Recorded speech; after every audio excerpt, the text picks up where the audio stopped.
If hard work made people rich, construction workers would be millionaires. So why are millions working harder than ever, yet getting poorer every year? Every morning, millions of people wake up before sunrise. Construction workers, nurses, truck drivers, factory workers, electricians, teachers, delivery drivers, people whose jobs keep society alive. They leave home while the rest of the world is still asleep, work 10, sometimes 12, sometimes even 14 hours a day, sacrificing birthdays, family dinners, weekends, vacations, and even their health. They tell themselves, one more year, one more promotion, one more raise, things will finally get better. But somehow they never do. Every month feels exactly the same. The paycheck arrives, the bills arrive, the money disappears, and before they even have time to breathe, it's time to start working again.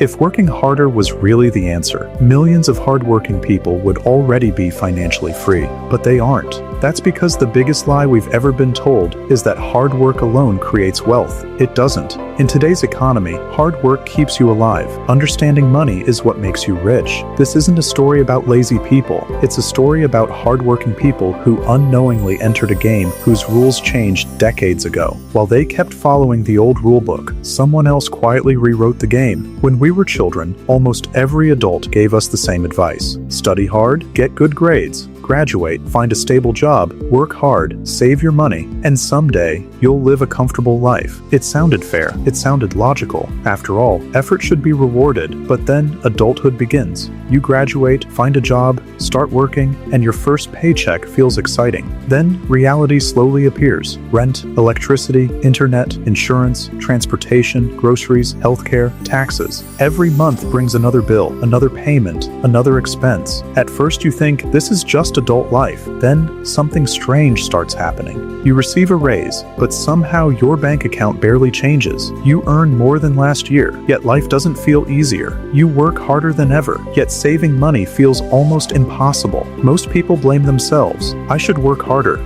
I should take another job. I should work overtime. So they do exactly that. More hours, more stress, less sleep, less time with family, more sacrifices. Yet financial freedom stays exactly where it was before, always just out of reach. The truth is, the problem isn't effort. The problem is the system itself. Let's do a simple thought experiment. Imagine two people. The first wakes up at 5 a.m. every morning and spends the entire day lifting heavy equipment under the hot sun. By the time he gets home, he's completely exhausted. The second spends most of the day inside an air-conditioned office buying stocks, owning businesses, purchasing real estate, or simply owning pieces of companies that millions of other people work for. Who works harder? Almost everyone says the construction worker, the warehouse employee, the nurse, the mechanic, the truck driver, the factory worker. These people perform some of the hardest jobs on earth, yet very few ever become wealthy. Meanwhile, someone else's investments continue growing even while they're sleeping. Why? Because schools almost never teach the difference between earning money and owning things that make money. Most people spend their entire lives selling one thing, their time.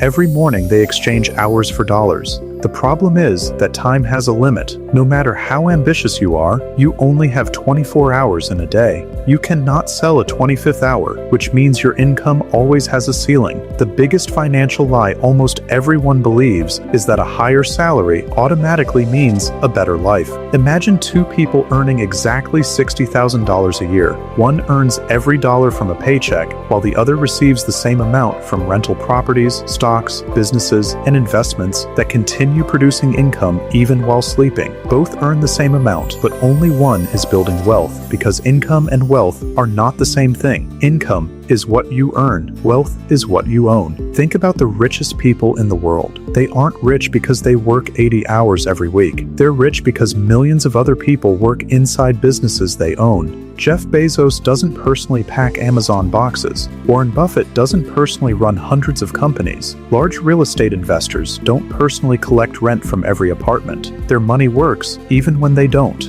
Meanwhile, millions of hardworking employees only earn money when they're physically present. The moment they stop working, their income stops too. Every year, millions of people receive raises. For a few days, they celebrate, believing life is finally improving. Then rent increases, food becomes more expensive, insurance rises, healthcare costs climb, gas prices go up, electricity becomes more expensive, childcare costs explode, and suddenly, that raise disappears. Not because they wasted it, but because life became more expensive, even faster.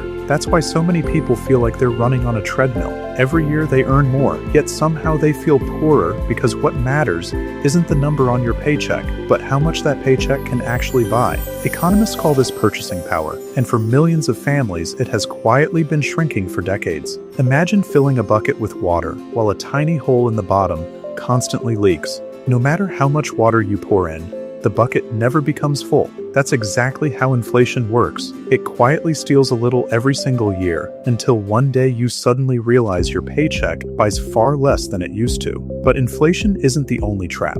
There's another one called lifestyle inflation. You receive a promotion, your income increases, and you think you deserve something better. You upgrade your apartment, buy a newer car, replace your phone, eat at nicer restaurants, take better vacations.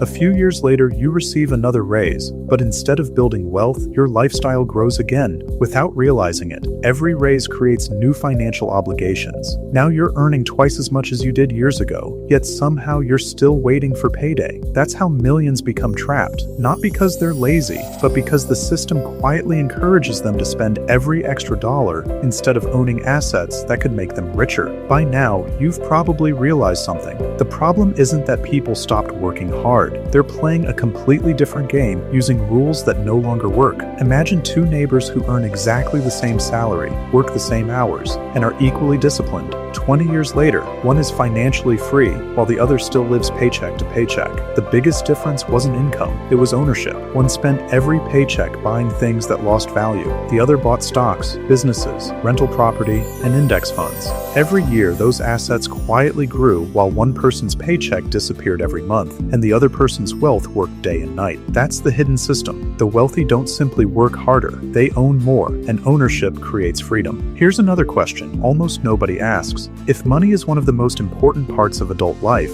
why don't schools teach it? Students spend years learning algebra, chemistry, history, geography, and literature, yet very few graduate understanding compound interest, inflation, investing, taxes, assets, liabilities, cash flow, or how businesses actually create wealth. Millions enter adulthood knowing how to pass exams, but not how money works. When financial problems appear, they blame themselves instead of realizing harder work alone was never designed to solve the real problem. Knowledge was. Most people dream about becoming rich, but very few understand wealth. Rich means you earn a lot. Wealth means you own enough that working becomes optional. Someone earning $300,000 every year can still be financially trapped, while someone earning far less can quietly become wealthy through ownership and investing, because wealth isn't measured by your paycheck, but by how long you could live if you stopped working tomorrow.